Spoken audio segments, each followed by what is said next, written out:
ছোটদেরকে সাজানো মানে আরেক যুদ্ধ, জানো তো। ওদের মনের মতন করে চলতে হবে মেকআপ আর্টিস্টকে। ওই যে ওরা এত নড়বে চড়বে, বিভিন্ন রকম দুষ্টুমি, সব দুষ্টুমি মাথায় করে নিয়ে ওদেরকে মেকআপ করাতে হবে। সেই রকম হলো আজকের ঘটনাটা। যাই বলো না কেন, এই সমস্ত কাজের মধ্যে কিন্তু খুব একটা আনন্দও আছে। বিশেষ করে ছোটদেরকে সাজিয়ে তো আরও ভালো মজা পাওয়া যায়।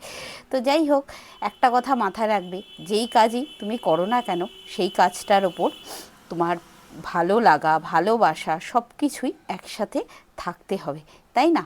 এই যে বাইরে যখন শ্যুট করতে যাই কত রকম ফেস করতে হয় বলো তো প্রবলেমগুলো।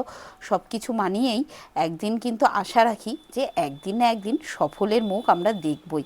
তো যাই হোক, সকলে মিলে অনেক পরিশ্রম করে কিন্তু এই সমস্ত করা।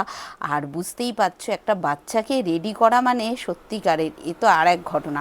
পুরো ডিটেলস আরও